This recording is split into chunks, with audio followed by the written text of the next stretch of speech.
Are you guys ready? Yes. Okay. Who has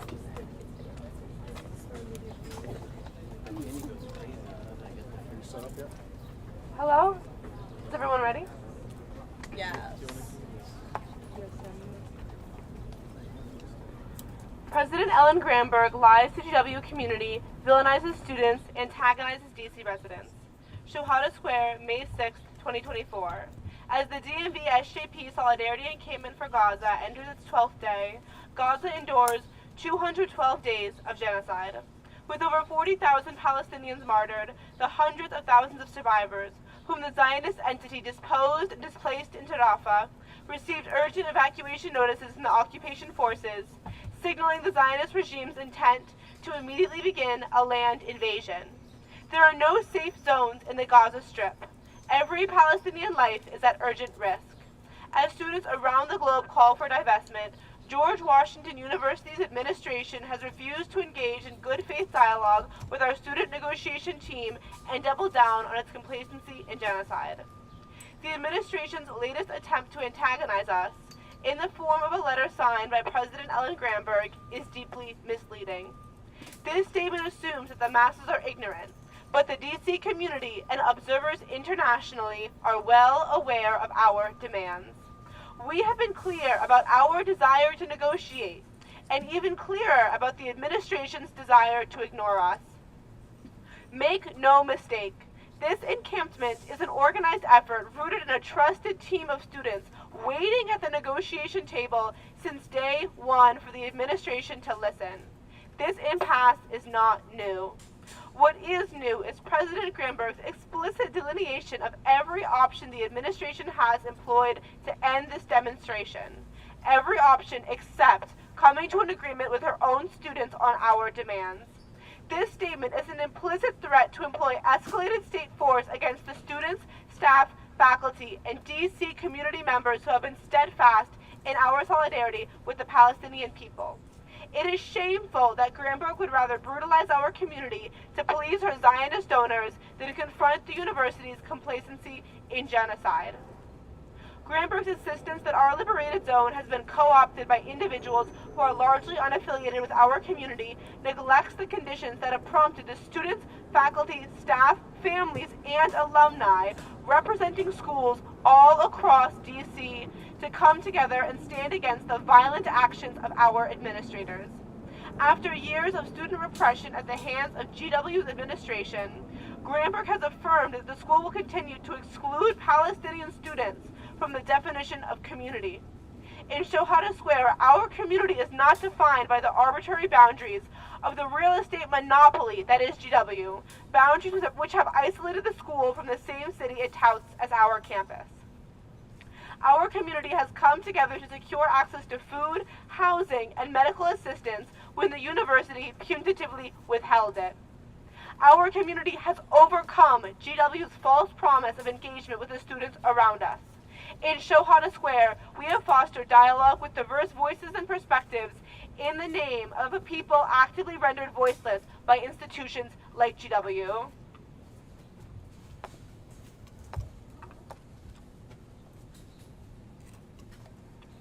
Granberg requested the assistance of the DC Metropolitan Police Department to suppress this grassroots organizing, all the while failing to expend those resources for the protection of Foggy Bottom's community.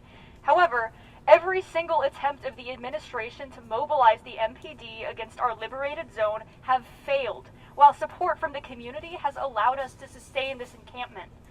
Granberg's refusal to comply with the assessment of DC's elected officials has brought her to collude with the reactionary right-wing members of Congress to crack down on our encampment. GWU's administration privately met with many of these figures upon a short notice request last week. The result of these interactions has been a re-emboldening of the fight against DC statehood and students' rights to protest nationwide. In a game of political theater meant to divert attention from the fact that GWU and the U.S. government are deeply complicit in the genocide in Gaza, federal lawmakers and the university's administration are using our protests to undermine the civil liberties of the DC community and to stifle our ability to continue organizing for justice. From day one, we have made explicit that this encampment is a collective effort composed use of and led by students from across the DMV. We have received immense support from professors, alumni, parents, families, small business owners, religious leaders, doctors, and even the UN Special Rapporteur on the right to education. Our liberated zone began with merely a small group of students, but has evolved into a newfound space of collective care, grief, and hope for a people from all walks of life in the DMV. This show of solidarity, community, and devotion to justice is apparently foreign to Granberg, and thus frightening to her. Granberg's inflammatory rhetoric and audaciously condemns an, quote, illegal occupation of university space, while she expends every ounce of the authority allotted to her as president to defend the illegal and genocidal occupation of Palestinian land. President Granberg, we urge you to redirect your attention from the community building taking place on your campus to the community destruction that you are enabling in Rafah. We're now open to taking questions. Okay, yes. Okay. So, in the letter, she mentioned that she offered you an alternative space and you rejected. Is that true? And why did you reject if that was the case? Yeah, so as we stated in our statement, we have been open to negotiating with her since day one, and she has rejected that. I mean, she hasn't even stepped foot on this encampment once, and I think that's very telling to what the president really wants here, which is us to get out. President Granberg did say in her letter, and I'm quoting, she conducted regular and sustained dialogues with GW students connected to the camp. Are you GW students connected with the camp? Has she entered into dialogue at all with you? Yeah, so we have people that have been trying to engage in dialogue. However, the President Granberg has actually denied us our meeting request. So she has actually refused to meet with us. So what does she mean when she says regular and sustained dialogues then? That is not something that has occurred. So nobody from the groups that you're affiliated with have been able to sit down and actually have face-to-face time with her, chatting about the reason why you're here at the camp? No, we have not been able to have a meeting with her. She also alleged in her letter that... We're going to call on everyone now. We'll get back to you. Does anyone else? Yes. There seems to be an expectation or a sense it's possible after commencement this starts to collapse. People will disperse.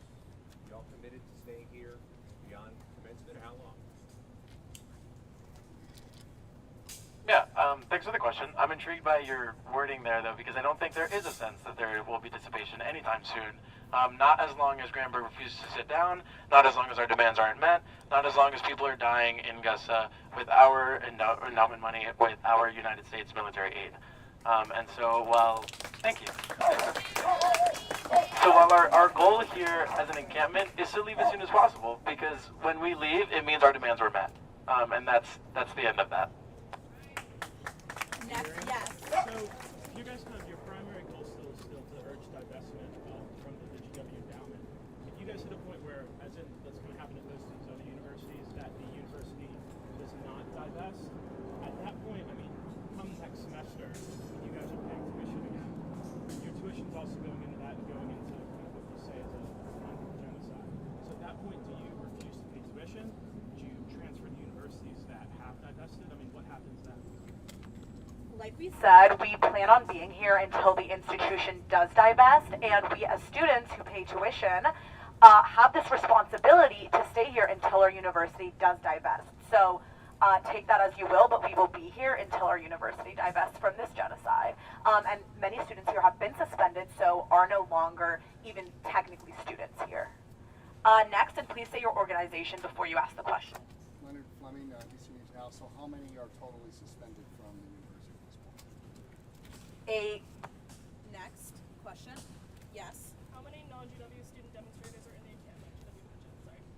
Yeah, so again, for the safety of the people here, we are not going to disclose into numbers. Next question. Yes. Encampment with 7 News. So Hamas says it has accepted a ceasefire deal that was proposed by Egypt and Qatar. What's your reaction to that? Could you repeat the question, please? Yeah, so Nick Minakwa, 7 News. Hamas has announced that they accepted a ceasefire ceasefire deal that was proposed by Egypt and Qatar. What's your reaction? Yeah, so the most recent news that we have seen come out of that is that Israel has rejected that offer. So, you know, while we are here hoping for a ceasefire immediately, we have so many people in here who are Palestinian, who have loved ones in Gaza who are in imminent danger. We are fighting for a ceasefire, but we're also fighting for our demands beyond that. You know, Israel has rejected that ceasefire, so that is not, you know, something that we are going to be seeing right now. But if it were to happen, we would still be here fighting for our demands. Yes. Miriam, can you elaborate on those? Organization, please. Bob with Fox 5. Excellent. Can you elaborate on those students who've been academically or administratively suspended or in the process? What does that mean? What does that look like for them? Yeah, so basically it is an interim suspension that was placed on these students for simply being here in this space. They did nothing beyond that, and that suspension process is ongoing, so it is still to be determined what the consequences of this suspension are and what that means for those students. And does that then free up people like you, Selena, who are from a different school to be here and represent without the fear of having Georgetown or whoever suspend you or take action against you? Yeah, so for us, Georgetown students, again, we entered here very much aware that suspension was a risk as well as arrest was a risk. All of us had the National Lawyer Guild's number written on our arm. We had our post and bail, we had our IDs. And we here understand that's what makes people in this encampment so beautiful, is that they're willing to put arrest and suspension on the line for the greater good of humanity. And a lot of people outside this encampment just simply aren't willing to do that. And we recognize that the struggles that we are dealing with are so minuscule in comparison to what the people of Gaza and Palestine are dealing with at the hands of Israel.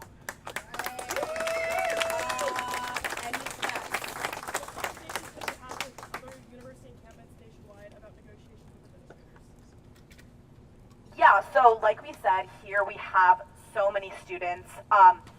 We, unfortunately, because I think there is a large media presence here and the community has really rallied, other encampments, such as encampments at Howard University, are seriously being neglected. And so we have been trying to work with other encampments in the area to show support for them and to also show them that we are here for them, the community is here for them, and they deserve the same amount of support and attention, especially a university like Howard University, where there is such an increased police presence. Next. What organization? Joseph Olmo, NBC Washington, NBC. Yes. So there have been questions about the makeup of the encampment.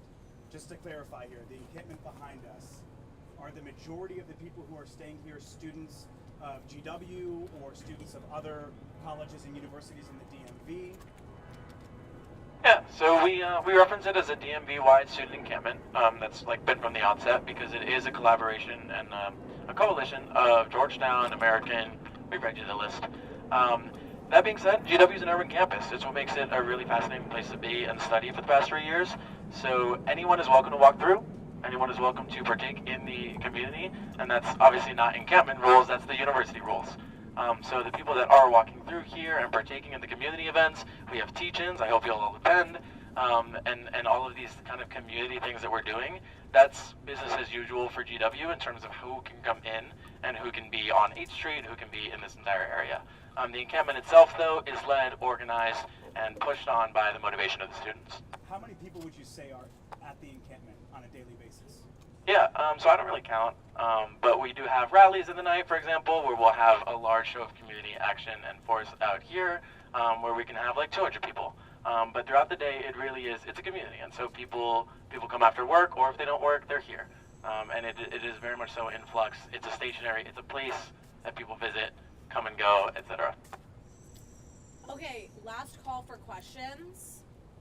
Yes. Nicole Norman from Medill News Service. Are you guys, this is obviously a private space and this is a public space. Can you talk about how that has kind of played out in your protest? Sure.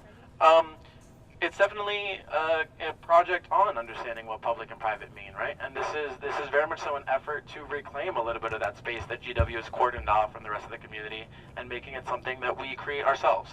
So when we talk about public, private, and what those things mean, I think the people inhabiting that space decide what that means.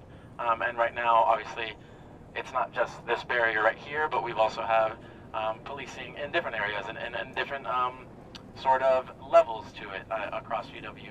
And so their definition of public and private is very much so based on an agenda the university has, whereas our agenda is to give a little bit back of that space to the community and to Washington, D.C. that, frankly, GW has just neglected since its inception. Yes, go ahead. Okay, one question. There's a list of accusations in the letter of Vanderberg, like, vandalism of the statue, vandalism of the flag,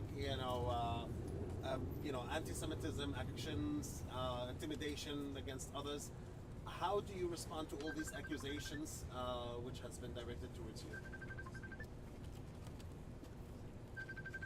So these accusations are meant to be a distraction. They are meant to be a diversion tactic to take the focus away from the genocide in Gaza.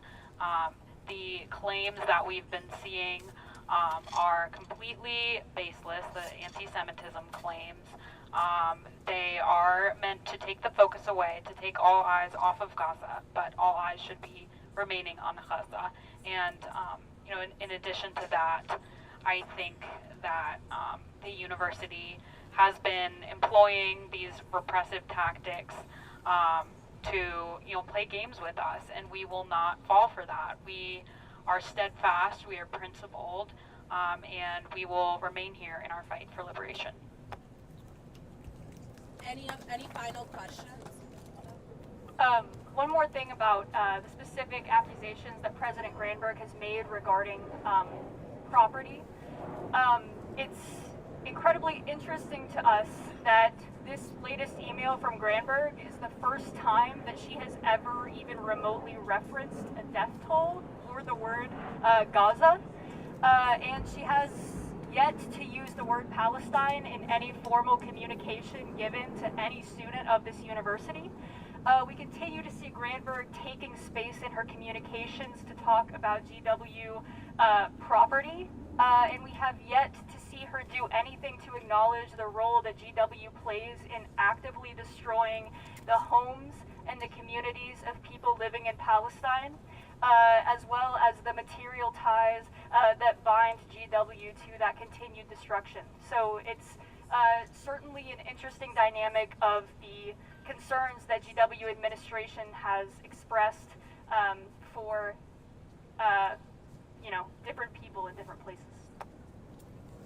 Okay, with that we will be concluding. Thank you. Selena, can you get some names? I know Miriam, we know you. Some of the people. That's up to everyone's comfort. Like we said, that's up to the students' comfort level. Again, there have been increased levels of doxing.